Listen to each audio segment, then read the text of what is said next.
waaw ñu ngi sant docteur bu baax xam naa ñëw na ci origine de la création entre la science et la spiritualité mu nekk lu am solo xam ne ñu ngi wax ingénieur moral nee na ma tur yaa ngi bëgg a bari de waaye mu wax ma wax bu am solo dama tur yi lu muy bari ñaar moo ma ko dàqal ma ne ko lan mu ne ma taalibe Serigne Moustapha moo tax foofu la ñuy jaar rek may internet yi ñoom it ñu dugal seeni question xam ne dañuy ñaan sang bi su amee commentaire bu muy def ci li développement docteur yi ñu accompagner ko benn question ndax dafa am ku laaj quel est le début de l'évolution selon les étapes de l'homme évolution bi c'est à la naissance à la conception ou au niveau des parents am ku laaj y a-t-il des paramètres des êtres paramétrés de sorte qu'ils n'auront pas besoin de s'inscrire dans un processus d'évolution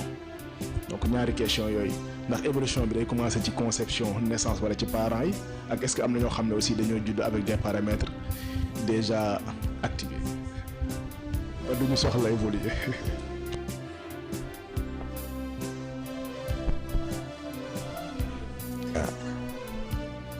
asalaamaaleykum wa rahmatullahi taala wa barakaatu. ñoo ngi leen di nuyu di leen ziar di leen baalu àq surtout ci retard bi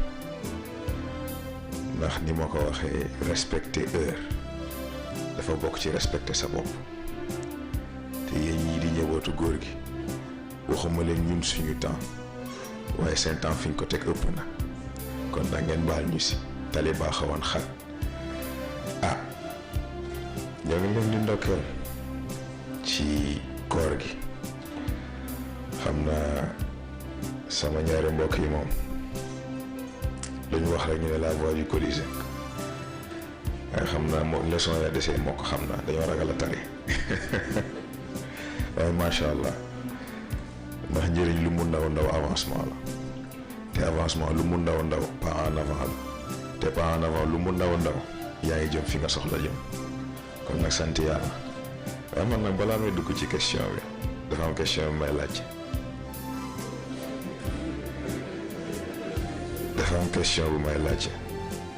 xaw ma nag ba xam docteur laa koy laaj wala kan laa koy laaj xam naa daal naa posé sama question ndax bu njëkk dañu miinoon ñuy jàngale ci cadre conception ni fécondation pour moi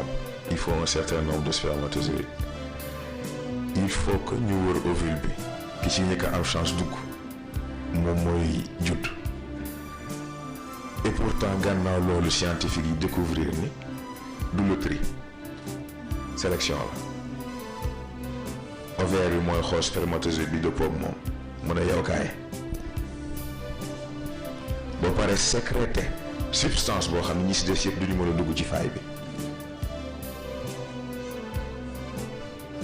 kon nag léegi may laaj ci foofu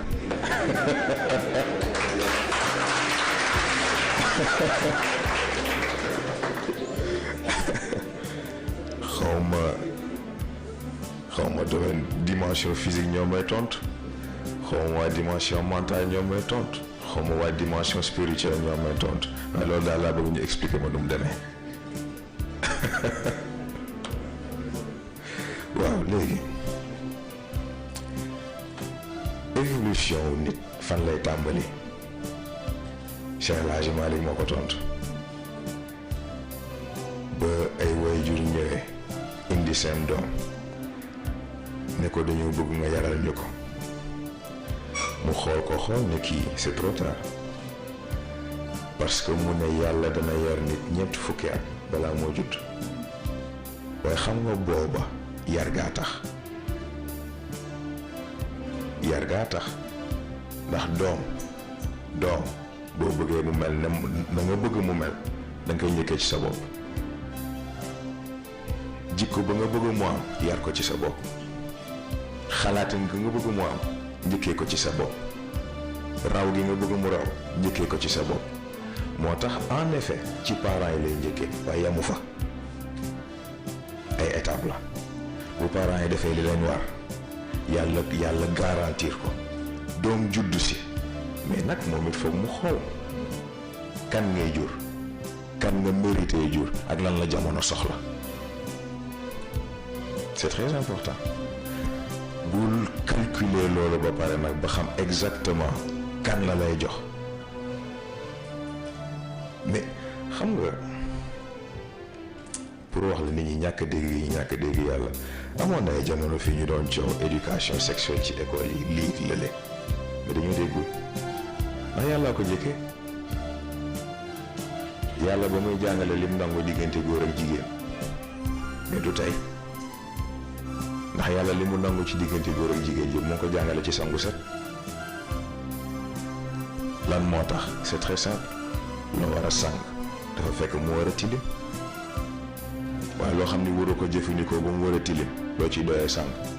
bàyyi ko kay am na beneen cadre bu ñu ko dugal waaye comme yàlla moom dafa am benn classe bu muy fonctionner am na benn bassesse boo xam ne du fa àgg moom la lay jàngal sangu set rek ne nga raxasal sa bopp nii bàyyi la nga dem mais mieux que ça ci cadre conception normalement ci ko respecter sa bopp respecter ki nga séqal mais surtout respecter ki nga bëgg a jur sangu set c'est avant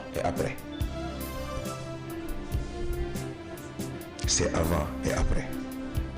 ndax ndegam nit lekk la war a nekk la war a raxas boppam raxas ay loxo ndax bañ dugal ci biiram lu mu warta dugal masak foofu kon nag c'est avant et après gis ngeen bu loolu jàllee conception bi ci boppam ñoo ngi wax 9 mois de grossesse waaye dafa war a njëkkee 9 mois de préparation. grossesse du lu simple ndax nit moo simple parce que conception moment la instant la waaye instant boobu ci la lépp di jouer instant boobu bu sa xel demee dina am impact. instant boobu loo xalaat leneen dina am impact instant boobu sa respiration bu jàllul yoon dina am impact moo tax ñoo ngi tudd baatu handicap mais xanaa xamoon ne lii yëpp da ciy joué am na loo xam ne bu ko sa doom indaale xamal ne yow même bu dul ci lu physique parce que àq dafa am solo c'est très important ni ma ko waxee sànq sa doom mën na judd indaale benn jikko bi ci yow la.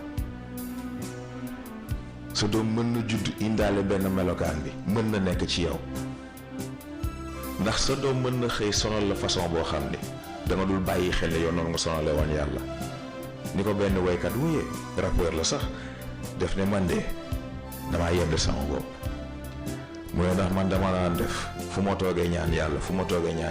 waaye ma xëy yëg ni daf ma jéppi kon nag ma xam ne jot na ma may ko vacances te jël sama yitte teg ko ci kanam ba ma defee loolu laa doogee gis nañ nekk kontaan na ci man c'est très important kon nag évolution ku nekk am na ci wàll parent bi am na ci wàll waaye nit ki ci boppam am na yitte bu mu war a def pour évolution boobu mën a am nekkul rek lu banal c'est-à-dire que gis ngeen lii ñuy wax nii du problème mu philosophie du problème mu dara c'est absolument pratique am na ñoo xam ne jot nañ ci waxtaan ñoom am na ñoo xam ne jot nañ ci travail ñoom mais bañ appliquer mbir bi te bañ ko jàppee rek lu abstrait mais ban résultat lañ gis c'est très important parce que gis nga philosophie dafa incomplet lan mooy philosophie c'est l'art de se poser des questions waaye question sur question loolu bëgg a dëkki ut réponse boo xam ne boo gisee sax du la doy waaye léegi noo koy appliquer ci sa bopp kon nag philosophie kese doyul application bi dafa am solo c'est très important ba fàtte ma dara ci question bi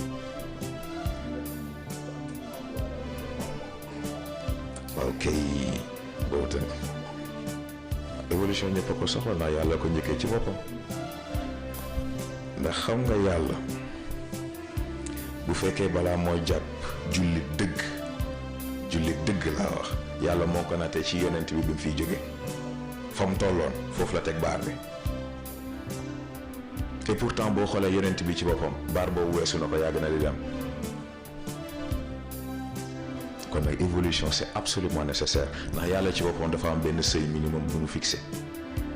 mbindeef bu respecté wul sëy boobu ci sa cadre développement ci sa cadre puissance ak ci sa cadre xam-xam da lay éliminer recycler la xool nag léegi ci yeneen mbindeef yi ñëw kan moo ci soxla composant yi ndax yàlla pollution rek la bañ. c'est très important moo tax liñ ko waxee bii passé doomu aadama moom destin ndax destin raay la boo nekkee doomu aadama da ngay doon ab train tegu ci kawam am na ay arrêt waaye benn terminus la am muy kaas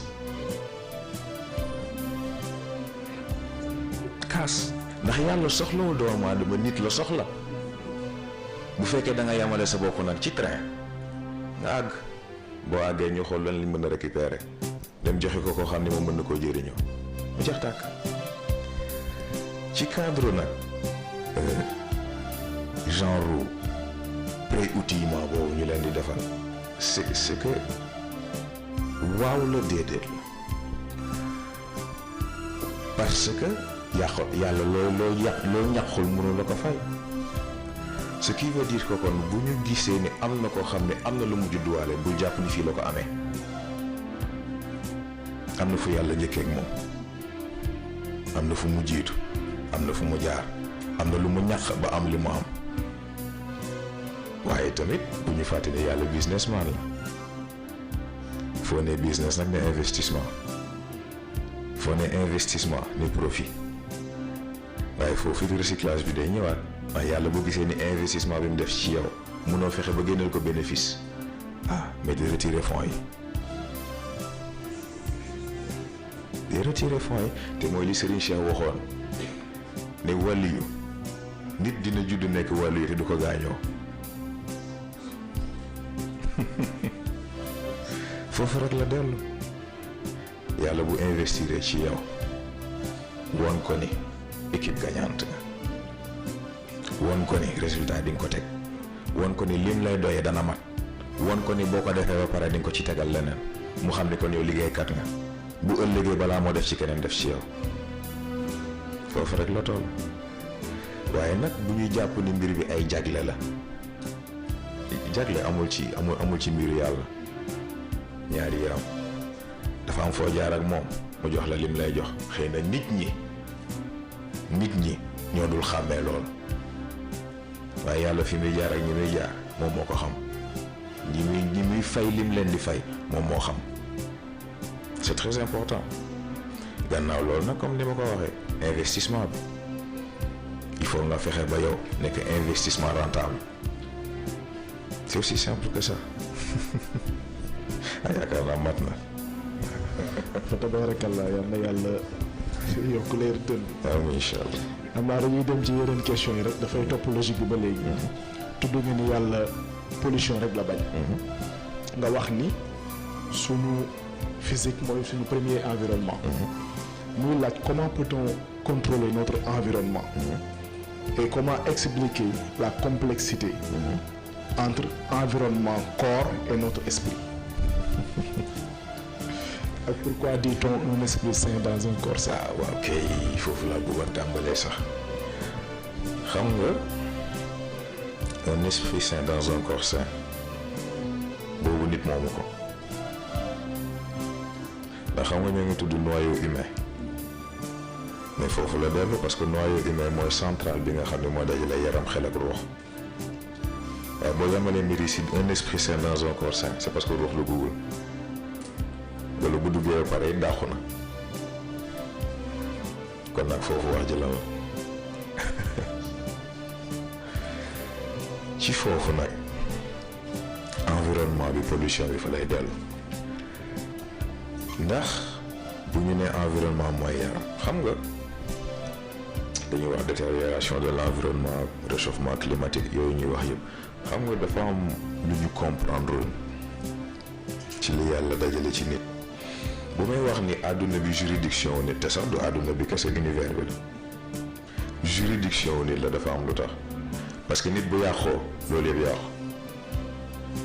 du nit moo dépendre ci àdduna dépendre ci nit pollution yeeg yi ñuy seetlu yëpp nit moo yàqu nit moo matul doomu aadama moo deful li ko war ba àgg fi mu war a àgg moo tax yi koy wër yëpp di ko wër parce que ak lu mënti xew xam nga Darwin sax yaakaar naa moo ko wax mu ne gis nga survie wu espèce ajuwul ci kàttanam ajuwul ci intelligence am mu ngi aju ci adaptabilité am te loolu yàlla ko njëkkee gis nga milieu bi lu muy gën a doy waar nit bu réeree boppam réeree capacité ci lay périr ci environnement bu mel noonu waaye nit bu pare du air du ndox du lekk la soxla te mooy li Serigne Cheikh waxoon mboq bokkul ak dund c'est très important kon nag lu milieu bi détérioré nit du am problème c'est très important kon nag environnement boobu dépolluer ko setal ko maintenir ko nan lay demee mais sport ba njëriñ la am alimentation bu jaar yoon ba njëriñ la am ba ci xalaat yi ngay xalaat ba njëriñ la am parce que yii yëpp dafay am impact ci environnement bi mais nit balaa ngay defar l'extérieur defaral l'intérieur boo defee li la war ci sa bopp nga xanaa ci ngay tal def li la war ci leneen c'est aussi simple que ça crise yi ñuy tudd yëpp lii rek la merci beaucoup léegi nag un esprit sain dans un corps sain mais mënuñu wax une âme saine ndax ruux ci yàlla la dépendre kon sain naa ba pare kon nag une âme éveillée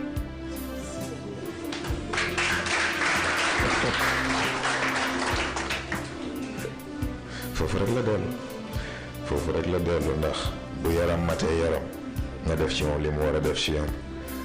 mu matit xel partenaire mat ruux partenaire xanaa kon ci la noyé bi mën a màgg xam nga dafay dellu ci xëy na loolu benn mbokk tudd ci lenn bi baatu chakra yooyu ñuy wax dañoo desee dégg moo tax ñu yemale ko foofu ndax noyau humain boo ko defee muy cercle diviser ko par 3 bu si nekk ak paaram mais bu si nekk bu waree màgg mais mënul piétiner ci moroomam mais gis nga boo ko jàppee lu 2D rek doo comprendre il faut nga jël ko ci échelle 3D ndax foofu la profondeur bi di feeñ kon nag ñoo ngi tudd nit waaye ay degré la ki nga xam ni moom ay éléments ñoo kawee sa yos mais lu répartition bi égal boo ko xoolee ci wet gi gis ni moo lu sut kon nag nit ak nite ay degré la ay palier la da ngay gën di yéeg ba keroog di àgg fi yàlla soxla nit niveau bi ñu ko yéene nga xam ne juridiction bi nag léegi moom moo koy yore parce que nag bu leen kenn nax yàlla soxlawul 7 milliards nit kenn la soxla te boole na ko ñetti juge Adam war a juger état physique am xool ba xam est-ce que yaramam mën na li mu war a mën est-ce que capacité yi ci denc yëpp génnee na ko mu jël xel denk yonent yàlla Ibrahim xool ba xam est-ce que yeewu na est-ce que moo ngi analyser ci vitesse bi mu ko war a defee jël wax denk ko yonent bi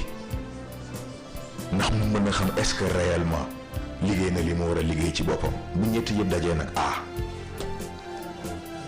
nit di doog a mat c'est extraordinaire xam naa maa ngi commencé piétiner sax ci yeneen domaine am na solo de xam naa moom bu yóbboo les partisans yi lutter pour la protection de l'environnement changer de paradigme. waaw foo ñu njëkkee ci seen bopp. il le faut absolument parce que toujours nit dafay jóge ci dafay fàtte boppam di seeti jafe yi ci biti ba ci suñu borom sax bi muy wax ci dégradation de l'environnement nit la ko delloowaat ndax zaharul fasad fil barri wal bahr bima kasabat aydin nas du fait des agissements de l'homme parce que daf ko jox mandat ba pare daf koy laaj compte rendu effectivement